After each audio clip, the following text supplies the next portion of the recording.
Assalamualaikum warahmatullahi wabarakatuh. Sahabat Sejuta Kisah, kami berharap Anda masih selalu setia bersama channel kami yang setiap hari selalu menyuguhkan cerita-cerita misteri. Dan kali ini masih akan melanjutkan sebuah cerita misteri yang berjudul Tersesat di Kerajaan Jin Rawa Onom Part 6. Mereka bangun dari tidur sebab sayup-sayup mendengar suara bebunyian di tabuh. Hah? Ada kesenian tayuban rupanya, kata Jang Dayat bersemangat. Dan semuanya pun sebenarnya bersemangat, sebab bila ada tayuban, tentu di sana bakal ada ronggeng atau penari wanita.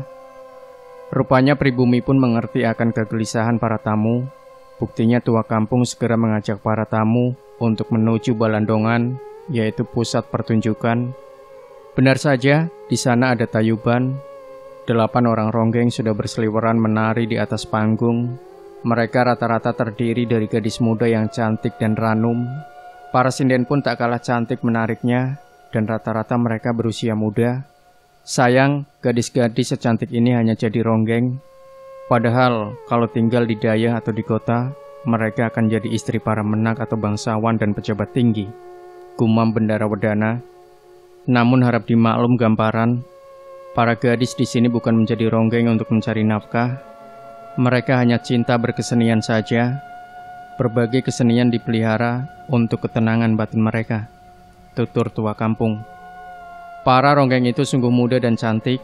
Mereka memakai pakaian gemerlap, kebaya dengan dironce benang emas dan kain batik halus warna kuning dan hijau. Para ronggeng itu berseliweran ke sana kemari sambil membeberkan soder, yaitu sebangsa selendang, namun kelak akan disandangkan di bahu tamu. Siapa yang dapat selendang, itulah tamu harus ikut menari. Beberapa ronggeng turun dari panggung dan mendekati Bendara Wedana serta tamu penting lainnya. Bendara menolak dengan halus, namun Camat, Kuwu serta Upas menyambutnya dengan sukacita. Mereka bahkan naik ke panggung dan menari bersama para ronggeng. Jang Dayat tanpa diminta ronggeng malah sudah naik panggung dan menari dekat-dekat ronggeng cantik.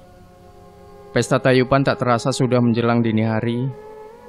Ketika ayam pertama berkokok dari kejauhan, maka selesai sudahlah kenduri ini. Tua kampung dengan ramah menawarkan agar Bendara Wedana dan rombongan istirahat saja di kampung ini. Tapi Bendara menolak dengan berbagai alasan.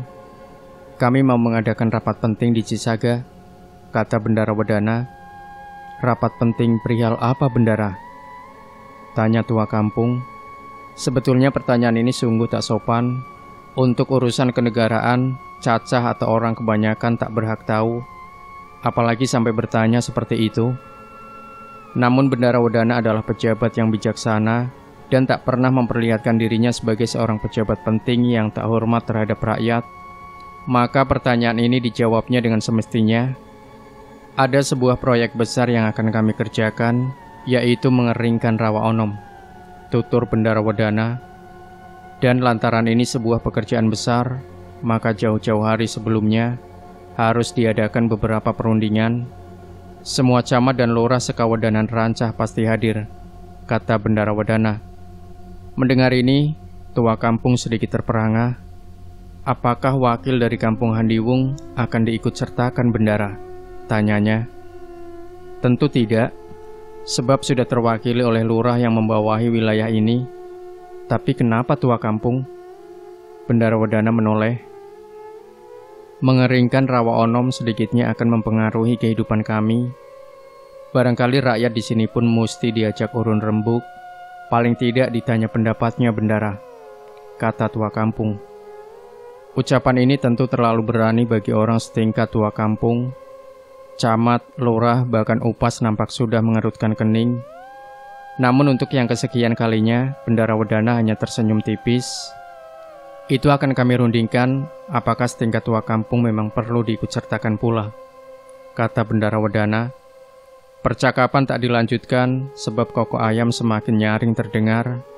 Kata Bendara, rombongan harus sudah pergi, sebab rapat di Cisaga akan berlangsung pagi hari. Maka kendati tua kampung mencoba menahannya, rombongan akan tetap berangkat. Tak apa kalau tetap begitu, tapi di tengah jalan, harap jangan menoleh ke belakang. Tutur tua kampung membuat yang lain tercengang. Tak terkecuali Lendra pun tercengang. Ucapan seperti ini pernah dia dengar melalui mulut Nyi Indangwati. Dulu ketika dia mau pulang dari sebuah taman indah, Nyi Indangwati berpesan agar ketika berjalan pulang, jangan menoleh ke belakang. Dan manakala peringatan itu tak digubris, tiba-tiba jalanan lengang yang indah dengan taman bunga berubah menjadi hutan belukar yang gelap dan pekat. Apakah kejadian aneh itu akan terulang kembali? Tuturnya dalam hati, sebaiknya kita turuti saja amanat ini, Bendara, kata Lendra setengah berbisik. Mari kita pulang. Sambut Bendara Wedana membenahi kain kebaya yang agak lusuh, lantaran lama duduk di depan balandongan. Ketika semuanya bersiap untuk berangkat, Mang Sajum celingukan ke sana kemari. Dayat, kemana anak itu ya? Tanyanya. Semua orang baru sadar kalau Jang Dayat tak berada di tempat. Di mana si Dayat? Tanya pula Bendara Wedana. Tadi ikut Nyi Tarsi ke belakang balandongan, Gambaran. Jawab seorang penari dengan senyum di kulum. Siapa Nyi Tarsi? Tanya Bendara. Dia sesama penari juga. Dasar si Tarsi, dia mudah akrab dengan siapa saja, jawab tua kampung. Pemuda itu kelelahan banyak menari tayub, barangkali numpang tidur di rumah Nyi Tarsi, Gamparan, kata penari tadi. Ah, dasar si Dayat, keluh Mang Sajum.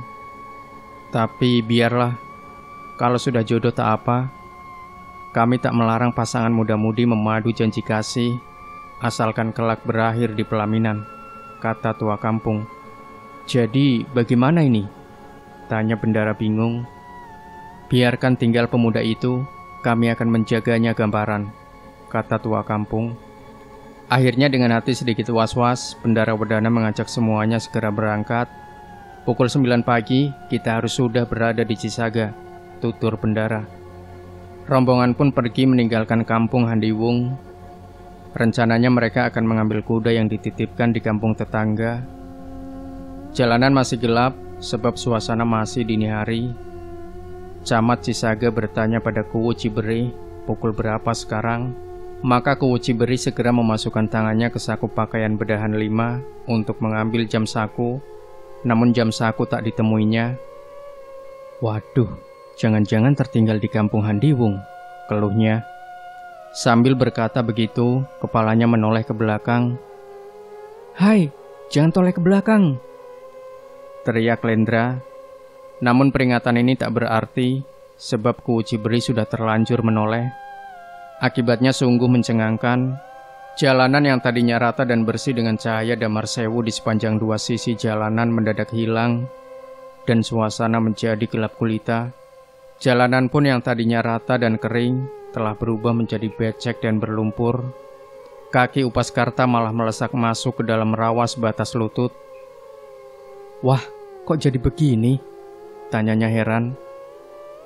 Hanya Lendra yang tak heran, namun kendati begitu, tetap saja jiwanya bergetar, bahwa kehidupan nyata ini bersanding dengan kehidupan gaib, kini dipercaya penuh olehnya.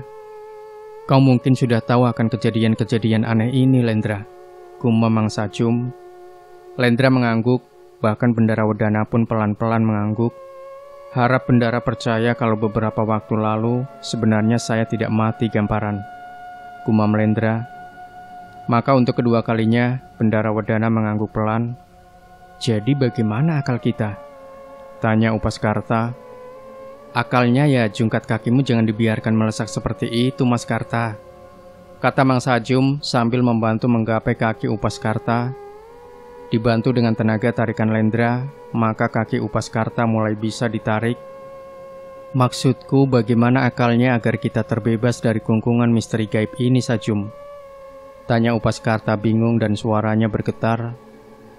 Justru kini kita terbebas dari dunia gaib, kata Mang Sajum. Kata Mang Sajum, mereka kini terjebak di kubangan lumpur rawa. Tapi ya inilah kehidupan nyata.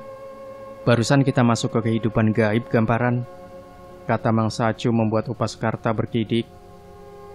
Sudahlah, mari kita tinggalkan saja tempat ini. gumam Bendarawedana sambil meninggikan kain batiknya. Maka mereka berjalan dengan susah payah, dan perjalanan kali ini terasa amat lama dan amat melelahkan. Dini hari pun seperti enggan berubah menjadi subuh, sebab di ufuk timur seperti tak ada tanda-tanda berkat cahaya walau selintas. Di saat dini hari yang seharusnya berudara dingin, hampir semua anggota rombongan basah kuyup karena cucuran keringat. Sialnya, cucuran keringat ini kini ditambah dengan cucuran air hujan. Semua orang sungguh tak mengerti mengapa cuaca tiba-tiba menjadi mendung dan hujan turun dengan derasnya. Hujan deras ini disertai dengan kilatan halilintar dan bunyinya amat memekakkan telinga. Maka perjalanan jadi semakin susah karena jalanan jadi semakin becek.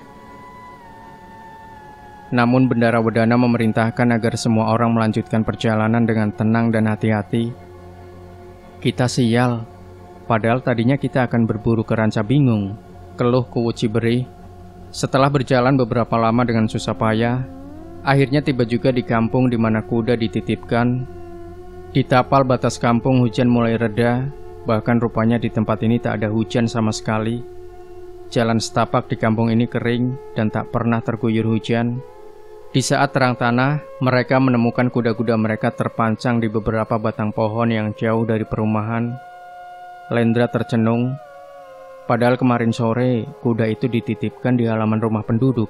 Ketika kuda dilepas talinya, dari jauh nampak beberapa petani tengah memanggul cangkul. Mang Saju mengucapkan terima kasih bahwa kuda mereka aman di sini. Namun penduduk malah melenggak heran. Kata mereka, tak ada penduduk yang merasa dititipi kuda. Tadi malam ronda hilir mudik ke sini, tak ada siapapun di sini, apalagi kuda, kata petani. Nah, ini kuda kan? Kata Upaskarta menunjuk kuda miliknya. Iya, memang itu kuda, tapi tentu para juragan yang bawa sendiri barusan, tutur penduduk lagi sambil senyum, sebab mereka mengira pendatang asing ini lagi membanyol. Bendarawedana bertanya perihal nama kampung ini. Ini Kampung Babakan, masuk ke desa Ciminyak. Sepagi ini Gamparan dari mana saja? Tanya penduduk. Maka Bendarawedana berkata kalau rombongan baru saja pulang dari kampung Handiwung. Kampung Handiwung? Serasa tak ada kampung bernama itu, kecuali Pulau Handiwung di wilayah kawasan Rawa Onom. Gamparan dan semua rombongan nampak basah kuyup. Rupanya menyeberangi Pulau Handiwung sambil berenang di rawa ya? Tanya penduduk heran. Sudah barang tentu Upaskarta marah dibuatnya. Mana bisa kami berenang di rawa malam-malam? Kami ini kehujanan. Apa tak dengar di saat dini hari hujan deras dan halilintar bersautan? Tanya Upaskarta. Hujan? Di sini tak ada hujan, apalagi halilintar bersautan. Kata penduduk membuat rombongan kembali bingung. Sudahlah, ini bagian dari kesialan kita, Karta, gumam Bendarawedana sambil naik kuda. Namun sebelum rombongan berangkat, semuanya teringat nasib Jangdayat. Kalau dia celaka, kita bertanggung jawab, tutur Bendara. Nasib Jangdayat, biar serahkan pada saya Gamparan. Lendra mengajukan diri. Maksudmu, engkau akan jemput Jangdayat? Kamu kan lagi sakit, Lendra, kata Bendarawedana. Tak apa, sakitnya saya kan karena kegaiban. Maka saya akan kunjungi lagi dunia itu Gamparan, kata Lendra. Bendarawedana bimbang akan kesanggupan Lendra. Barangkali pejabat ini khawatir akan nasib pegawainya ini. Namun karena yang lain diam saja, maka Bendarawedana terpaksa mengiyakan.